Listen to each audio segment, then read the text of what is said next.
Guys welcome to our YouTube channel. Guys फिर से आपका अपने इस परिवार में स्वागत है। गाइज आज की वीडियो में बात करने वाले हैं बीटीएससी ड्रेसर परीक्षा 2025 क्लास को लेकर। जैसा आप सभी को पता है, अपना जो सेशन चल रहा है टॉपिक वाइज क्लास ड्रेसर भर्ती परीक्षा को लेकर टॉपिक वाइज क्लास ले रहे हैं। वो भी ये सारे के सारे प्रश्न प्रीवियस ईयर पेपर हैं। ध्यान देना है, प्रीवियस ईयर पेपर ड्रेसर में जो पूछा गया है, ये नहीं बोल रहा हूँ कि बीटीएससी में जो पूछा गया है। आज तक बीटीएससी बिहार में, बीटीएससी नहीं बिहार में ड्रेसर भर्ती परीक्षा दो बार ही आया है, एक 2006-08 में और एक अब निकल के आया है। तो 2006-08 का पेपर मिलना पॉसिबल नहीं है। उस समय ऑफलाइन पेपर हो रहा था, तो ऑफलाइन पेपर आपको किसी भी वेबसाइट पे नहीं मिल सकता है। पेपर ऑनलाइन रहता है, तो विभिन्न प्रकार के वेबसाइटों पे उपलब्ध रहता है। तो ध्यान देना है, ये जो ड्रेसर प्रीवियस ईयर पेपर करा रहे हैं, ये 2023, 2022, 2020 के ही प्रश्न हैं जो विभिन्न प्रकार के भर्ती परीक्षाओं में पूछा गया है।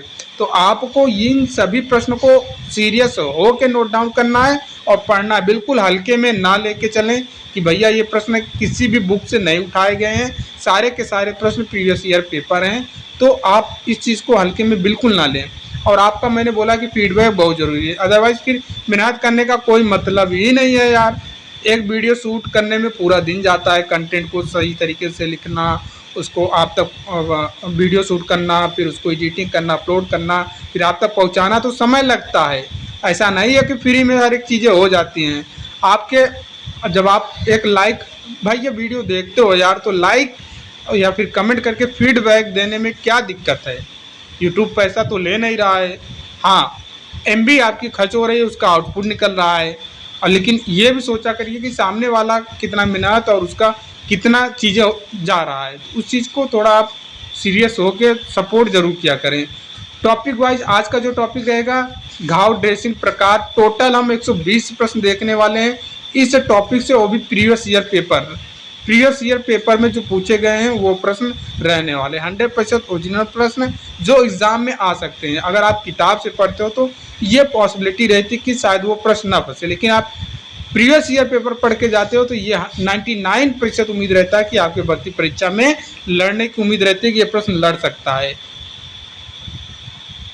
अब जब पूरा ये 120 प्रश्न देखेंगे तो आपको लगेगा कि नहीं, प्रश्न जेन्युइन है और एग्जाम में आने वाले प्रश्न है, पूरा प्रैक्टिकल बेस पे प्रश्न है। ठीक है, कोई यहाँ पे दिमाग लगाने की ज़रूरत नहीं है, बेसिक प्रश्न है और ये यही प्रश्न आते हैं पेपर में। ये तो पूछा गया है प्रश्न। पहला प्रश्न देखिए, पूछा जा रहा है कि कौन सा कथन है जो गॉज ड्रेसिंग को डिफाइन करता है। कौन सा है वो कथन जो गॉज ड्रेसिंग को डिफाइन करता है। बहुत ही आसान प्रश्न है।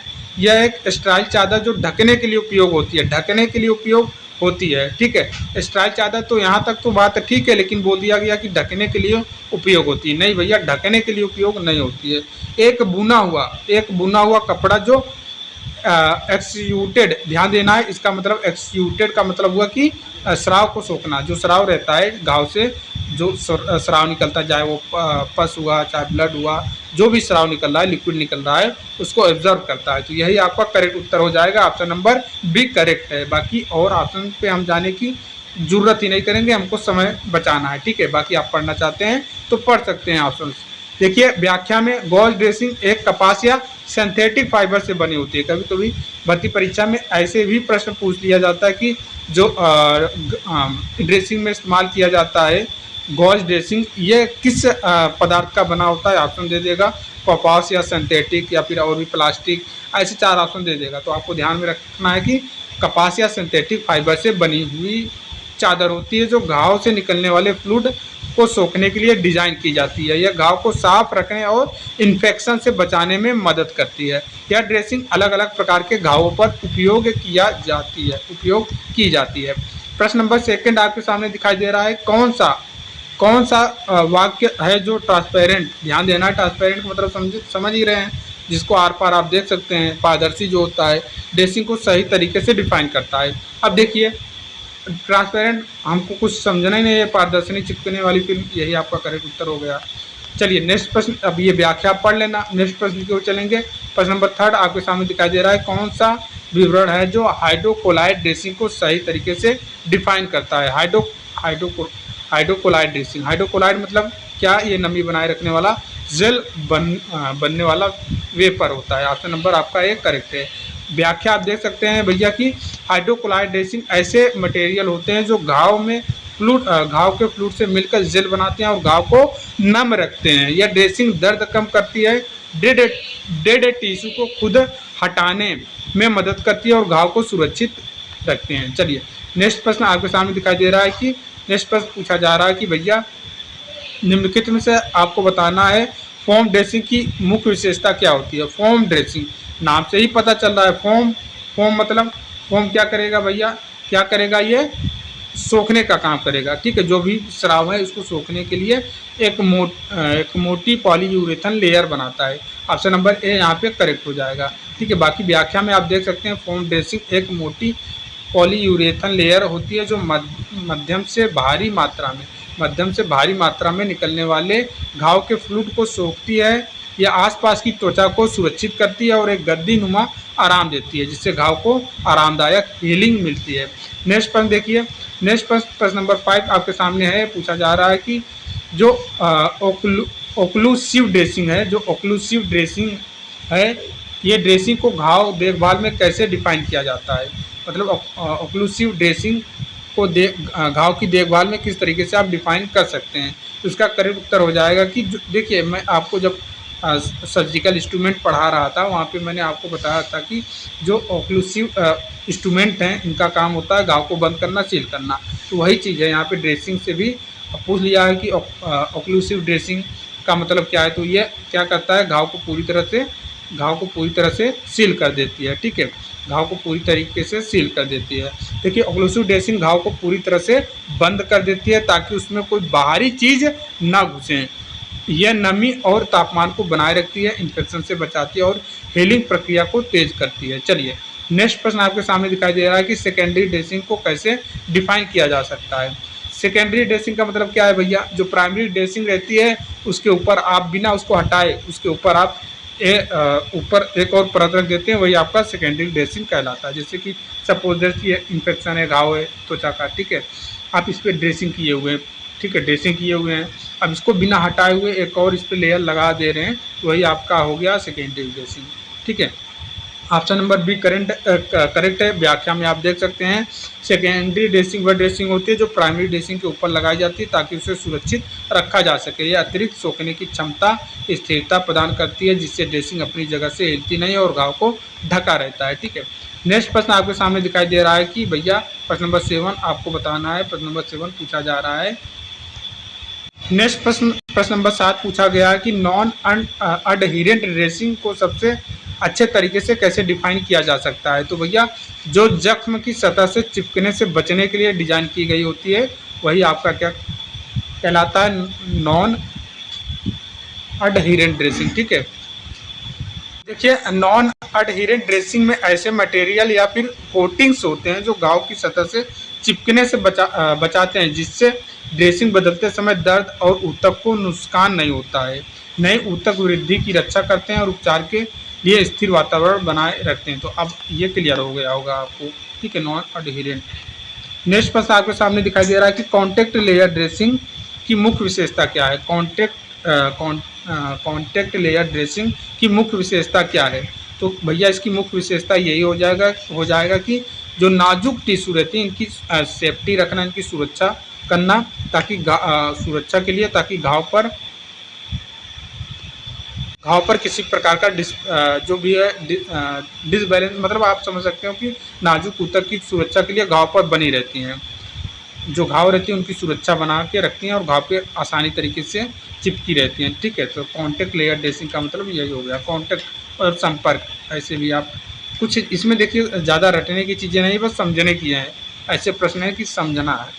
कॉन्टैक्ट लेयर ड्रेसिंग एक पतली नॉन अडहिरेंट परत होती है जो सीधे जख्म की सतह पर रखी जाती हैं। यह ग्रेनुलेशन टिश्यू की रक्षा करती हैं, ड्रेसिंग बदलते समय दर्द कम करती हैं और उत्सर्जन को सेकेंडरी ड्रेसिंग तक जाने देती हैं। क्लियर। नेक्स्ट प्रश्न आपके सामने दिखाई दे रहा है कि भारी मात्रा में उत्सर्जन वाले घाव के लिए सबसे उपयुक्त ड्रेसिंग कौन सी है। भारी मात्रा में उत्सर्जन वाले घाव के लिए सबसे उपयुक्त ड्रेसिंग कौन सी है? भारी मात्रा में उत्सर्जन जो हो रहा है, ठीक है, तो इसका करेक्ट उत्तर हो जाएगा sir option number B, foam dressing. Foam dressing ऊपर आपने पढ़ा है, उनका काम क्या था, इनका काम अब अच्छे से ऑब्जर्व करना, ठीक है। फोम ड्रेसिंग में क्या रहता है, पॉलीयूरेथेन की परत होती है जो मध्यम से लेकर भारी मात्रा में उत्सर्जन को सोखने में सक्षम होती हैं। ये नमी संतुलन बनाए रखती हैं और आसपास की त्वचा को गलने से बचाती हैं। चलिए नेक्स्ट प्रश्न देखिए, नेक्स्ट प्रश्न पूछा जा रहा है कि ऑटोलाइटिक डिब्राइटमेंट को बढ़ावा देने के लिए समानतः कौन सी ड्रेसिंग उपयोग की जाती है? अभी ऊपर हम पढ़ के आए हैं, ठीक है, अभी ऊपर हम पढ़ के आए हैं। इसका करेक्ट उत्तर हो जाएगा option number C, hydrochloride dressing, ठीक है, hydrochloride dressing option number C correct है। व्याख्या में आप देखेंगे कि हाइड्रोक्लोराइड ड्रेसिंग घाव पर एक सील बनाती हैं जो नमी, चलिए इसका व्याख्या आप देखेंगे कि हाइड्रोक्लोराइड ड्रेसिंग घाव पर एक सील बनाती है जो नमी बनाए रखती है, शरीर के प्राकृतिक एंजाइम को मृत ऊतक को घोलने में मदद करती है, जिससे घाव बिना किसी दर्द को साफ हो सकता है। क्लियर? अब देखिए नेक्स्ट प्रश्न आपके सामने दिखाई दे रहा है कि कौन सी ड्रेसिंग घाव को बिना हटाए देखने की सुविधा देती है? अभी ऊपर आप पढ़ के आए हैं ना, ट्रांसपेरेंट रहता है जो आप बिना इसको हटाए घाव को आसानी से देख सकते हैं। ऑप्शन नंबर बी यहाँ पे करेक्ट है। ये व्याख्या पढ़ने की जरूरत ही नहीं है। प्रश्न नंबर 12 पे चलेंगे, सतही और कम उत्सर्जन वाले घाव के लिए सबसे उपयुक्त ड्रेसिंग कौन सी है? सतही और कम उत्सर्जन वाले घाव के लिए सबसे उपयुक्त ड्रेसिंग कौन सी है? तो इसका करेक्ट उत्तर हो जाएगा ऑप्शन नंबर आपका बी, सी, ट्रांसपेरेंट फिल्म ड्रेसिंग। ध्यान देना है, ट्रांसपेरेंट फिल्म ड्रेसिंग सतही और कम उत्सर्जन वाले घाव के लिए सबसे उपयुक्त ड्रेसिंग मानी जाती है। व्याख्या आप पढ़ लेना। नेक्स्ट प्रश्न नंबर 13 आपके सामने दिखाई दे रहा है कि कौन सी ड्रेसिंग आमतौर पर एक नम वातावरण बनाए रखने के लिए जेल बनाने वाली एजेंट, आप बोल सकते हैं जेल फॉर्मिंग एजेंट से बनी होती है? ऊपर आपने पढ़ा है इसी प्रकार के प्रश्न को। इसका करेक्ट उत्तर हो जाएगा sir hydrochloride dressing, option number C correct है। अब व्याख्या पढ़ लेना। नेक्स्ट पर देखिए, किस प्रकार की ड्रेसिंग को मध्यम से लेकर अधिक मात्रा में स्राव वाली चोटों के लिए अधिकतर उपयोग किया जाता है क्योंकि यह अवशोषण करने में सक्षम होती है? प्रश्न वही है ऊपर हम करके आए हैं, बस यहाँ पे क्या हो गया सर, भाषा बदल दिया गया। तो फोम ड्रेसिंग, ठीक है, फोम ड्रेसिंग आपका करेक्ट उत्तर हो जाएगा। फोम ड्रेसिंग मध्यम से लेकर अधिक मात्रा में स्राव वाली चोटों के लिए अधिकतर उपयोग किया जाता है क्योंकि यह अवशोषण करने में सक्षम होती है। अब व्याख्या आप पढ़ लेना इसको अच्छे से। हम नेक्स्ट प्रश्न की ओर चलेंगे। प्रश्न नंबर 15 आपके सामने दिखाई दे रहा है, कौन सी ड्रेसिंग विशेष रूप से घाव की सतह से चिपकने से बचाने के लिए बनाई जाती है?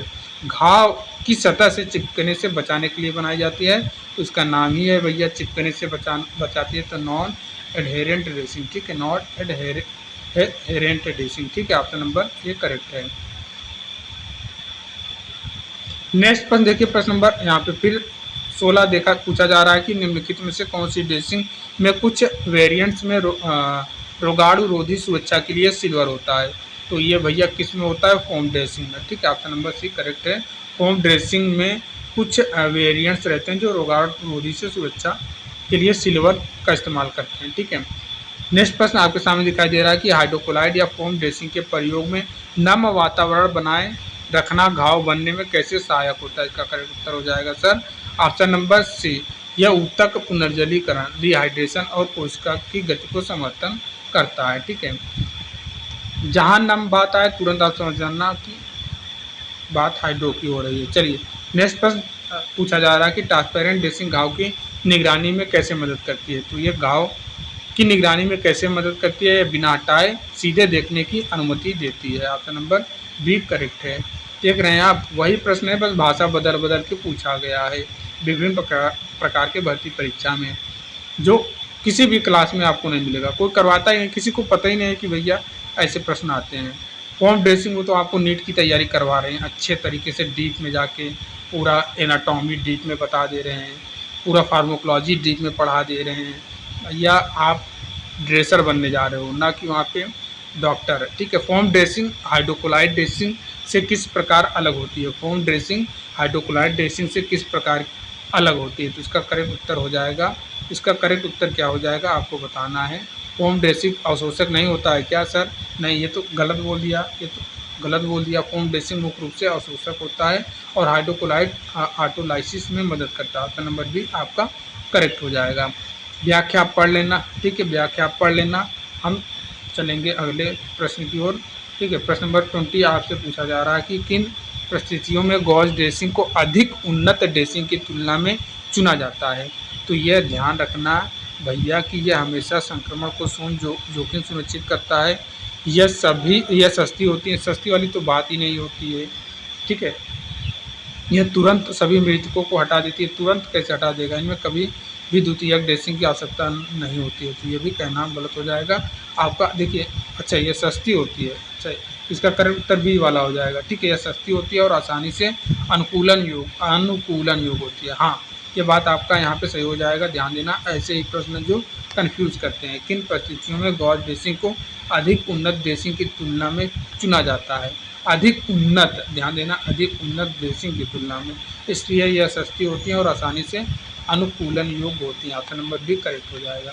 गॉज ड्रेसिंग किफ़ायती होती हैं और इसे घाव के आकार के अनुसार काटा या मोड़ा जा सकता है। हालांकि इसे अधिक बार बदलने की ज़रूरत पड़ सकती है, फिर भी यह प्राथमिक घाव कवरिंग के लिए लोकप्रिय है, विशेषकर तब जब संसाधनों या फिर उन्नत सामग्रियों की कमी हो, इसलिए, ठीक है।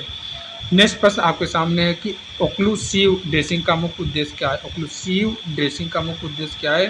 तो सर, इसका मुख्य उद्देश्य है कि घाव को बाहरी वातावरण से पूरी तरह बचाना, मतलब ये सील कर देता है घाव को वातावरण से पूरी तरह बचाना, ठीक है। घाव को बाहरी वातावरण से पूरी तरह से बचाना। देखिए, नेक्स्ट प्रश्न देखिए, हाइड्रोक्लोराइड ड्रेसिंग जो ऑटोलेटिक डिब्राइटमेंट होता है, ये कैसे सहायता करता है? ये कैसे सहायता करता है?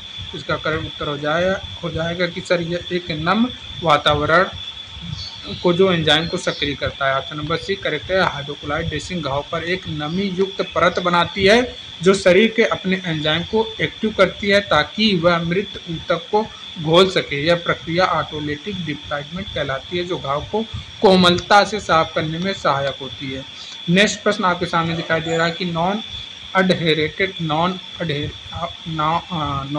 अडहेरेंट कॉन्टैक्ट लेयर ड्रेसिंग नाजुक घाव के लिए क्यों लाभकारी होता है? तो क्यों लाभकारी होता है सर? यह ड्रेसिंग बदलते समय कम से कम नुकसान पहुंचाती है, ठीक है। चिपकता ही नहीं है, पता ही है, जब चिपकेगा नहीं तो जो नए सेल्स बन रहे हैं जो टिश्यू पे, वो उनकी क्षति नहीं होगा, ठीक है।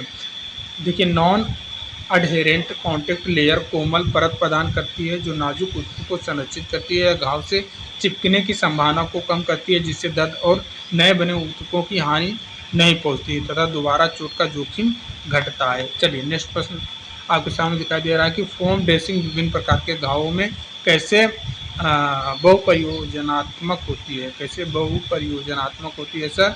तो इसका करेक्ट उत्तर हो जाएगा, यह स्राव सोखती हैं, नमी बनाए रखती हैं। क्या करती हैं? स्राव सोखती हैं, नमी बनाए रखती हैं और घाव को सुरक्षित रखती हैं। व्याख्या आप पढ़ लेना। नेक्स्ट प्रश्न आपके सामने दिखाई दे रहा है, निम्नलिखित में से कौन सा गॉज ड्रेसिंग का प्राथमिक कार्य नहीं है? गॉज ड्रेसिंग का प्राथमिक कार्य नहीं है, तो गॉज ड्रेसिंग क्या करता है? स्राव को सोखना है, पारदर्शी अवरोध प्रदान करना है क्या? घाव की सतह को सुरक्षा करना है क्या? टॉपिकल औषधियों का प्रयोग करना है, यही आपका नहीं है। ऑप्शन नंबर डी आपका करेक्ट। ऑप्शन नंबर बी, ध्यान देना, ऑप्शन नंबर बी करेक्ट है, पारदर्शी अवरोध प्रदान करना। ये तो ट्रांसपेरेंट हो गया, ठीक है। गॉज ड्रेसिंग पारदर्शी नहीं होती है, इसका भुना हुआ पदार्थ स्राव को सोखता है, घाव की रक्षा करता है और टॉपिकल दवाओं को लगाने में सहायता होता है। टॉपिकल दवाओं को लगाने में सहायता होता है। यह पारदर्शिता प्रदान नहीं करता है, जैसा कि ट्रांसपेरेंट फिल्म ड्रेसिंग करती है, ठीक है। नेक्स्ट प्रश्न आपके सामने दिखाई दे रहा है कि हाइड्रोक्लोराइड ड्रेसिंग से संबंधित कौन सा कथन गलत है? हाइड्रोक्लोराइड ड्रेसिंग से संबंधित कौन सा कथन गलत है? का करेक्ट उत्तर हो जाएगा, यह घाव को आसानी से देखने देती है। यह घाव को आसानी से देखने देती है। ये भैया गलत है, यह ट्रांसपेरेंट ड्रेसिंग का कार्य है, ठीक है। Option number B. Hydrochloride dressing अपारदर्शी होती हैं, इसे हटाए बिना घाव को प्रत्यक्ष रूप से नहीं देखा जा सकता है। हालांकि यह ऑटोलेटिक डिब्राइटमेंट को बढ़ावा देती है, नमी बनाए रखती है और हल्के से मध्यम स्राव को नियंत्रित कर सकती है, लेकिन इसमें पारदर्शिता नहीं होती, जिससे सतत निगरानी संभव नहीं होती है। नेक्स्ट प्रश्न देखिए, निम्नलिखित में से कौन सा फोम ड्रेसिंग की समान विशेषता नहीं है? तो फोम ड्रेसिंग की समान विशेषता नहीं है, इसका करेक्ट उत्तर हो जाएगा सर कठोर और अकड़ा हुआ ढांचा, ये विशेषता नहीं है। बाकी ये है, ठीक है, और ये भी है, आपका सी वाला नहीं है। चलिए नेक्स्ट प्रश्न की ओर चलेंगे। नेक्स्ट प्रश्न ये व्याख्या पढ़ लेना। प्रश्न नंबर 28 पूछा जा रहा है, निम्नलिखित में से कौन सा अधिक स्राव वाले घावों के लिए अनुशंसित नहीं है? अनुशंसित नहीं है, तो अधिक स्राव केवल हल्की गौज, ऑप्शन नंबर आपका भी करेक्ट हो जाएगा। हल्की गौज अत्यधिक तरल को संभालने में सक्षम नहीं होती हैं। ऐसे घावों के लिए एल्जीनेट फोम या फिर सुपर एब्जॉर्बेंट ड्रेसिंग बेहतर विकल्प होते हैं।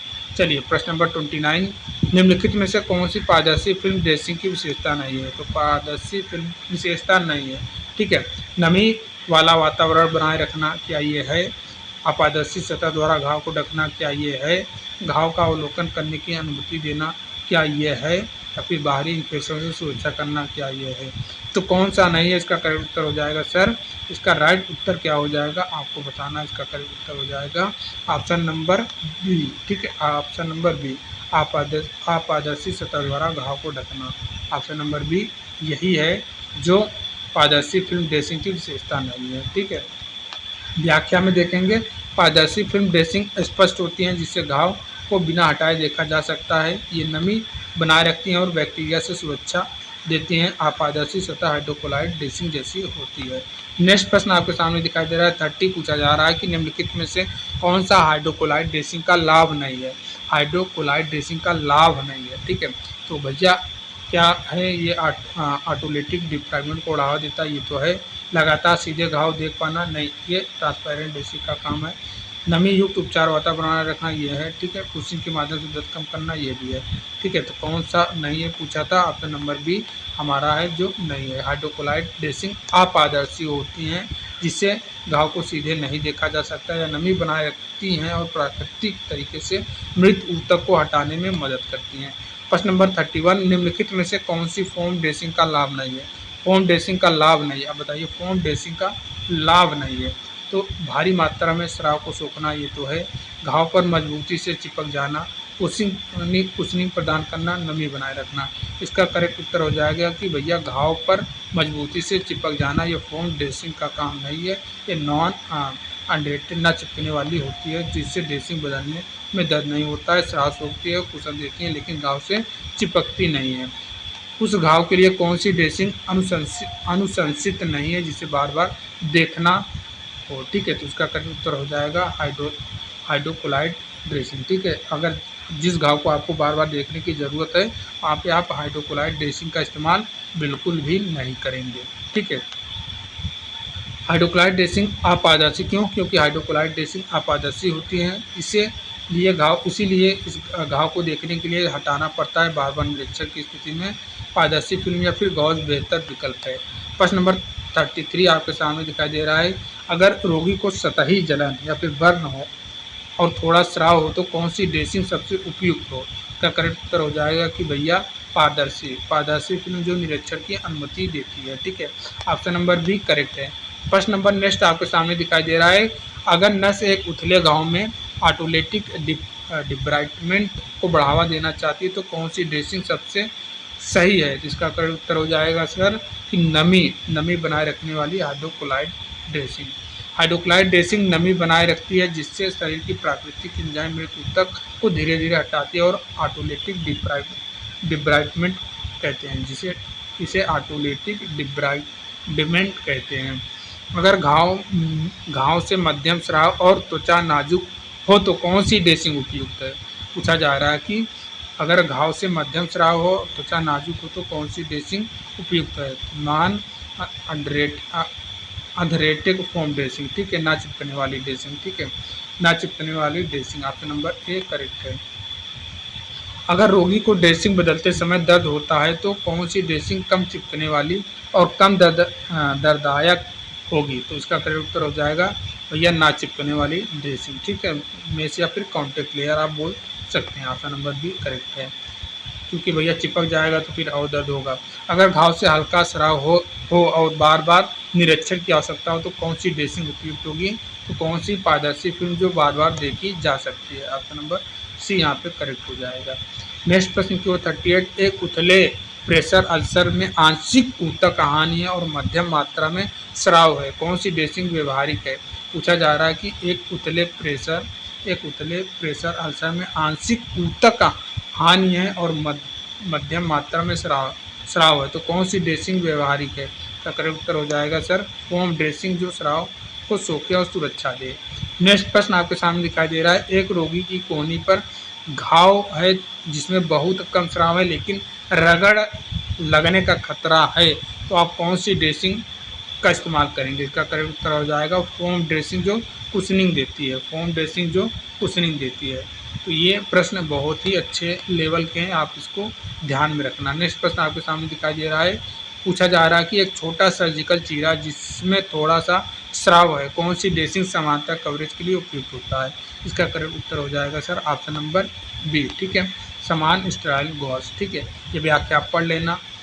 नेक्स्ट प्रश्न आपके सामने दिखाई दे रहा है कि चिकित्सीय संदर्भ में स्वच्छ घाव क्लीन वाउंड किसे कहा जाता है? चिकित्सीय संदर्भ में स्वच्छ घाव किसे कहा जाता है? अच्छा प्रश्न है, इसका करेक्ट उत्तर हो जाएगा ऑप्शन नंबर बी, एक ऐसा घाव जिसे संक्रमण की संभावना न्यूनतम हो, वही आपका स्वच्छ घाव का एग्जाम्पल हो गया। ठीक है, स्वच्छ घाव का डिफिनेशन हो गया। स्वच्छ घाव वे होते हैं जिनमें संक्रमण या फिर दूषित होने की संभावना बहुत कम होती है। आमतौर पर ये सर्जिकल घाव होते हैं जिन्हें पूर्ण स्टेराइल स्थिति में बनाया जाता है। इन घावों में जीवाणु या गंदगी की उपस्थिति ना के बराबर होती है, जिससे जल्दी और समान रूप से भरने की संभावना अधिक होती है। प्रश्न नंबर नेक्स्ट आपके सामने दिखाई दे रहा है कि एक दूषित घाव, ठीक, एक दूषित घाव को आप कैसे डिफाइन करेंगे? दूषित घाव क्या है? तो ऐसा घाव जिसमें नियंत्रित बैक्टीरिया का वातावरण, ठीक है, हो। ऑप्शन नंबर बी यहाँ पे करेक्ट हो जाएगा। नहीं, एक सेकंड, ऐसा घाव जो गैर नॉन स्टेराइल परिस्थितियों में खुला हो। ऑप्शन नंबर सी करेक्ट है। ऑप्शन नंबर सी यहाँ पे करेक्ट है। व्याख्या हम देखेंगे, दूषित घाव ऐसे होते हैं जो बैक्टीरिया फिर बाहरी पदार्थों के संपर्क में आ चुके होते हैं। ठीक है, आमतौर पर दुर्घटना या फिर गैर स्टेराइल, ठीक है, नॉन स्टेराइल स्थितियों में होने वाले घाव होते हैं, या ऐसे सर्जिकल घाव जिनमें आंतरिक अंगों से रिसाव हुआ हो। इन घावों में इन्फेक्शन का खतरा ज़्यादा होता है और उनके लिए अतिरिक्त सफाई और सावधानी की आवश्यकता होती है। हमने क्लीन वाउंड देख लिया और हमने क्या देखा, कॉन्टामिनेटेड, ठीक है, दूषित घाव देख लिया। अब हम देखेंगे स्टाइल टेक्निक का मुख्य सिद्धांत क्या होता है। जो आप स्टाइल टेक्निक का इस्तेमाल करते हैं, इसका सिद्धांत क्या है? तो भैया वस्तुओं से सभी प्रकार के सूक्ष्म जीवों को नष्ट करना, यही इसका करेक्ट उत्तर हो जाएगा। ऑप्शन नंबर बी करेक्ट है। देखिए, स्टाइल तकनीक का उद्देश्य यह सुनिश्चित करना है कि उपयोग की जाने वाली सभी वस्तुएं, उपकरण और सतहें किसी भी प्रकार की सूक्ष्म जीवों से मुक्त हों। इसका पालन विशेष रूप से सर्जरी और अन्य संवेदनशील प्रक्रियाओं में किया जाता है ताकि इन्फेक्शन का खतरा शून्य हो सके। नेक्स्ट प्रश्न की ओर चलेंगे। प्रश्न नंबर नेक्स्ट है कि एसेप्टिक तकनीक का मुख्य उद्देश्य क्या होता है? एसेप्टिक तकनीक का मुख्य उद्देश्य क्या है? तो इसका करेक्ट उत्तर हो जाएगा भैया, जो भी रोगजनक सूक्ष्म जीव हैं, इनके संचरण को रोकना। एसेप्टिक तकनीक का मतलब हुआ जो रोगजनक सूक्ष्म जीव हैं, इनके संचरण को रोकना। ठीक है, प्रश्न नंबर नेक्स्ट आप यहाँ पे व्याख्या देख लेना। व्याख्या में बोला जा रहा है कि एसेप्टिक तकनीक का उद्देश्य यह है कि किसी भी प्रक्रिया के दौरान रोग फैलाने वाले सूक्ष्म जीव घाव या रोगों के शरीर में ना पहुँचने। या तकनीक स्टेराइल तकनीक से थोड़ी अलग होती है क्योंकि इसमें सभी सूक्ष्म जीवों को खत्म करने के बजाय केवल हानिकारक सूक्ष्म जीवों के संपर्क को रोकने पर ध्यान दिया जाता है। यह समानता नॉन इन्वेसिव या फिर कम इन्वेसिव प्रक्रियाओं में अपनाई जाती है। तो ध्यान रखना स्टेराइल और एसेप्टिक में क्या डिफरेंस है। देखिए, क्लीन कॉन्टामिनेटेड वाउंड किसे कहा जाता है? क्लीन कॉन्टामिनेटेड वाउंड किसे कहा जाता है? तो एक ऐसा घाव जिसमें स्टेराइल तकनीक में थोड़ी चूक हुई हो, या फिर एक गंभीर रूप से संक्रमित घाव, या फिर एक ऐसा घाव जिसमें मरे हुए टिश्यू होते हैं, या फिर एक पूरी तरह से स्वच्छ सर्जिकल घाव। पूरी तरीके से स्वच्छ सर्जिकल घाव है या फिर ऑप्शन नंबर बी है। तो इसका करेक्ट उत्तर आपको बताना है। इसका करेक्ट उत्तर ऑप्शन नंबर बी हो जाएगा। एक ऐसा घाव जिसमें नसबंदी तकनीक में थोड़ी सी चूक हुई हो। स्वच्छ दूषित घाव वे होते हैं जो समांतर सर्जरी के दौरान उत्पन्न होते हैं। ऐसे अंगों को सर्जरी की जाती है जिनमें प्राकृतिक रूप से सूक्ष्म जीव मौजूद होते हैं, जैसे कि आंतें हुआ, फेफड़े हुआ। इसमें नसबंदी की प्रक्रियाएं तो होती हैं, लेकिन हल्की चूक या सीमित रिसाव होने के कारण संक्रमण का थोड़ा खतरा बना रहता है। ठीक है, इस चीज़ को आपको ध्यान में रखना है। नेक्स्ट प्रश्न आपके सामने पूछा जा रहा है कि भैया, नेक्स्ट प्रश्न आपको पूछा जा रहा है, संक्रमित घाव की पहचान कैसे होती है? तो इसका करेक्ट उत्तर आपको बताना है। संक्रमित घाव मतलब कि मवाद, पस, रोगजनक सूक्ष्म जीवों की उपस्थिति। ऑप्शन नंबर बी करेक्ट हो जाएगा। ठीक है, ऑप्शन नंबर बी करेक्ट हो जाएगा। नेक्स्ट प्रश्न, ये व्याख्या आप देख लेना। ठीक है, व्याख्या आप अच्छे से पढ़ लेना। ठीक है, व्याख्या आप पढ़ लेना। संक्रमित घाव में मवाद दिखाई देता है, साथ ही लाली, सूजन, गर्मी, कभी कभी दुर्गंध और दर्द भी होता है। यह इस बात का संकेत होता है कि घाव में सूक्ष्मजीव सक्रिय रूप से बढ़ रहे हैं। इस स्थिति में उपचार, एंटीबायोटिक और विशेष सफाई की आवश्यकता होती है। प्रश्न नंबर नेक्स्ट आपके सामने दिखाई दे रहा है। प्रश्न नंबर नेक्स्ट पूछा जा रहा है कि भैया, प्रश्न नंबर नेक्स्ट पूछा जा रहा है कि यह बताना है, घाव की ड्रेसिंग के दौरान संक्रमण से बचाव को किस शब्द से परिभाषित किया जाता है? उसका करेक्ट उत्तर देखिए, घाव की ड्रेसिंग के दौरान इन्फेक्शन से बचाव को किस शब्द से डिफाइन किया जाता है? तो इसका करेक्ट उत्तर क्या हो जाएगा? इसका राइट उत्तर आपको बताना है सर। इसका राइट उत्तर हो जाएगा एसेप्टिक तकनीक, एसेप्टिक भिगोना आप बोल सकते हैं, एंटीसेप्टिक शॉक बोल सकते हैं। ठीक है, एंटीसेप्टिक भिगोना जिसको बोलते हैं। हिंदी में थोड़ा चीज़ें दिक्कत होती है, लेकिन आप समझ जाएंगे। इसका व्याख्या आपको ज़रूरी है, हर एक व्याख्या को अच्छे से आपको पढ़ना ज़रूरी है। ठीक है, एसेप्टिक तकनीक का प्रयोग करते समय सभी सावधानियां बरती जाती हैं ताकि घाव में किसी प्रकार के सूक्ष्म जीव प्रवेश न कर सकें। इससे हाथों की सफाई, स्वच्छ या फिर स्टेराइल की गई सामग्री का उपयोग और क्रॉस कंटेमिनेशन से बचाव शामिल होता है। यह घाव को संक्रमित होने से बचाने का प्रमुख तरीका है। प्रश्न नंबर नेक्स्ट आपके सामने दिखाई दे रहा है। प्रश्न नंबर नेक्स्ट आपसे पूछा जा रहा है कि भैया, प्रश्न नंबर नेक्स्ट आपको पूछा जा रहा है, बताइए कि घाव का मूल्यांकन की मूल अवधारणा क्या है? तो घाव के मूल्यांकन की मूल अवधारणा क्या है? उपचार को निर्देशित करने के लिए घाव की विशेषताओं की जांच करना। ऑप्शन नंबर बी करेक्ट है। ऑप्शन नंबर बी करेक्ट है। व्याख्या यहाँ आपको पढ़ लेना है। घाव को मूल्यांकन एक व्यवस्थित प्रक्रिया है जिससे घाव का आकार, रंग, स्राव, दुर्गंध और ऊतक की स्थिति का अवलोकन किया जाता है। यह मूल्यांकन उपचार की योजना बनाने और उपयुक्त ड्रेसिंग चुनने में मदद करता है। प्रश्न नंबर नेक्स्ट आपके सामने दिखाई दे रहा है कि कौन सा घाव श्रेणी में संक्रमण का जोखिम सबसे कम रहता है? तो किसमें रहता है सर? क्लीन, आपको पता ही इसमें कम रहता है। प्रश्न नंबर नेक्स्ट देखिए, एक सर्जिकल घाव जिसमें गैस्ट्रोइंटेस्टाइनल तंत्र में नियंत्रित रूप से प्रविष्ट किया गया हो, किस श्रेणी में आता है? इसका करेक्ट उत्तर हो जाएगा स्वच्छ दूषित। ठीक है, स्वच्छ दूषित। आप ध्यान में रखना, ऐसे घाव उन प्रक्रियाओं से होते हैं जिनमें शरीर के ऐसे भाग जैसे कि पेट शामिल होते हैं जहां बैक्टीरिया मौजूद होते हैं, परंतु उनका फैलाव नियंत्रित रहता है। इन्हें पूर्णतः स्वच्छ या दूषित श्रेणी से अलग करता है। चलिए नेक्स्ट प्रश्न आपके सामने दिखाई दे रहा है, एक घाव जिसमें मवाद हो वह किस श्रेणी में आता है? वह संक्रमित में आएगा। ठीक है, ऑप्शन नंबर डी करेक्ट हो जाएगा। नेक्स्ट प्रश्न आपके सामने दिखाई दे रहा है कि कौन सी तकनीक इनवेसिव प्रक्रियाओं के दौरान सूक्ष्म जीव मुक्त वातावरण बनाए रखने का लक्ष्य रखती है? तो भैया ये हो जाएगा sterile technique. Option number B correct है। अब नेक्स्ट प्रश्न आपके सामने दिखाई दे रहा है कि कौन सी विधि घाव के देखभाल में रोगाणुओं को कम करती है लेकिन पूरी तरह समाप्त नहीं करती है? तो कौन सा है भैया? ये हो जाएगा option number B, option number C, वियोजित तकनीक। ठीक है, वियोजित तकनीक जिसको आप बोलते हैं एसेप्टिक टेक्निक। ठीक है, ध्यान में रखना है, एसेप्टिक तकनीक में इन्फेक्शन के जोखिम को कम करने के लिए हाथ धोना, साफ उपकरणों का प्रयोग करना और क्रॉस इन्फेक्शन को रोकने जैसे उपायों को केंद्रित होता है। नेक्स्ट प्रश्न आपके सामने दिखाई दे रहा है कि घाव मूल्यांकन करते समय सबसे पहले किस कारक का मूल्यांकन करेंगे? तो भैया घाव के समग्र श्रेणी को स्वच्छ, दूषित आदि। ठीक है, ऑप्शन नंबर सी यहाँ पे करेक्ट है। ऑप्शन नंबर डी करेक्ट हो जाएगा। प्रश्न नंबर नेक्स्ट हम देखेंगे। प्रश्न नंबर नेक्स्ट आपसे पूछा जा रहा है कि कौन सा अवलोकन संभावित संक्रमित घाव का संकेत देता है। इसका करेक्ट उत्तर ऑप्शन नंबर सी हो जाएगा। अत्यधिक लालिमा, सूजन और मवाद युक्त ये कौन सा अवलोकन संभावित संक्रमित घाव का संकेत देता है? अगर सूजन है, लालिमा है, मवाद है, ये तो भैया ये संक्रमित घाव का संकेत देता है। प्रश्न नंबर नेक्स्ट आपके सामने दिखाई दे रहा है कि दूषित घाव के लिए ड्रेसिंग चुनते समय कौन सा कारक आवश्यक होता है? इसका करेक्ट उत्तर हो जाएगा जैवभार और स्राव को नियंत्रित करने वाले गुण। ऑप्शन नंबर सी करेक्ट है। ऑप्शन नंबर सी करेक्ट है। प्रश्न नंबर नेक्स्ट आपके सामने दिखाई दे रहा है कि घाव को स्वच्छ या दूषित श्रेणी में वर्गीकृत करना ड्रेसिंग चयन में क्यों महत्वपूर्ण है? नेक्स्ट प्रश्न आपके सामने दिखाई दे रहा है कि घाव को स्वच्छ या दूषित श्रेणी में, देखिए आप स्वच्छ कैटेगरी में या फिर दूषित कैटेगरी में वर्गीकृत कर रहे हैं, तो ये ड्रेसिंग चयन में क्या महत्वपूर्ण होता है, क्यों महत्वपूर्ण होता है?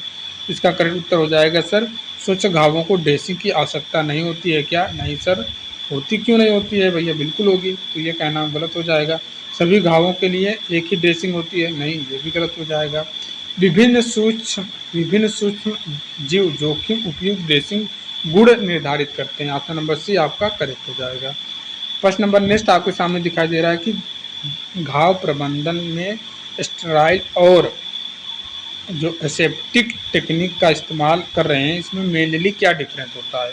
इसमें क्या डिफरेंस हो जाएगा भैया? इसका करेक्ट उत्तर आपको बताना है कि जो स्टेराइल टेक्निक होती है सूक्ष्म जीव उन्मूलन होता है, लेकिन एसेप्टिक तकनीक संक्रमण फैलने से रोकता है। वियोजित मतलब एसेप्टिक टेक्निक, ठीक है, इस चीज़ को आपको ध्यान रखना है। नेक्स्ट प्रश्न आपके सामने दिखाई दे रहा है कि ड्रेसिंग चुनने से पहले स्राव का मूल्यांकन क्यों जरूरी होता है?